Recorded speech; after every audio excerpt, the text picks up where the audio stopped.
Fala com a gente, Constar.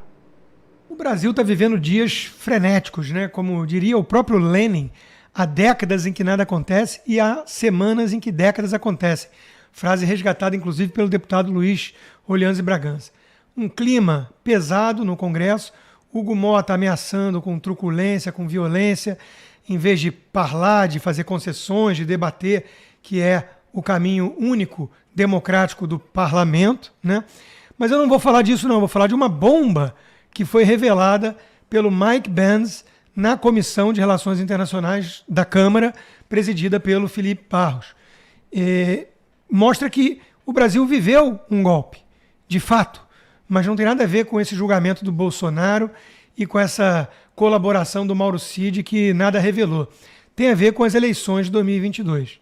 Houve um golpe que atentou contra a soberania nacional porque utilizou governo estrangeiro, CIA, né? Num país sério, isso levaria à anulação das eleições, até porque o Lula venceu com uma margem estreita. Tiraram o condenado da prisão, o tornaram elegível com base num pretexto ridículo e o colocaram novamente na cena do crime, como diria seu próprio vice. Isso é um enredo pior do que pornochanchada, né? Mas é o que aconteceu no Brasil. E veja, durma com barulho desses, né? A esquerda precisa aceitar, e as provas são fartas, de que ela e seus tentáculos foram financiados pela CIA e pelo Império Estadunidense.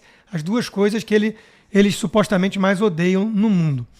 O que foi montado com dinheiro da USAID, com dinheiro do governo americano, foi o complexo industrial da censura, que ajudou um lado apenas da disputa, que levou o consórcio PT-STF ao poder, junto com toda uma rede, com todos os tentáculos desse complexo, que incluem a Abrage, Associação Brasileira do Jornalismo Investigativo, que tem lado, a gente sabe disso, só investiga, entre aspas, ou só denuncia um espectro político, né?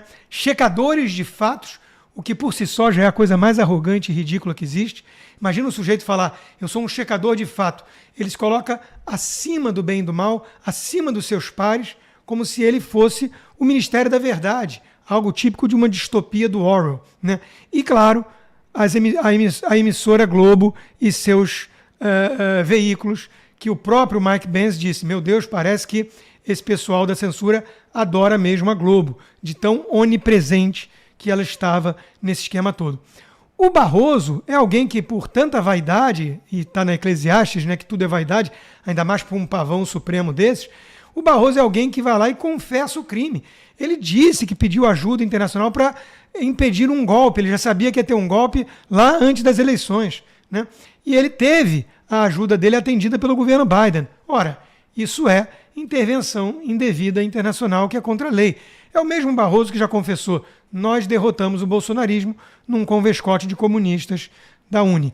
O podcast da Natuza Neri, da Globo, também revela, né, numa entrevista com um cientista político, como o governo americano agiu para atuar nas nossas eleições, mandar recados e impedir que o bolsonarismo questionasse, contestasse o resultado das urnas.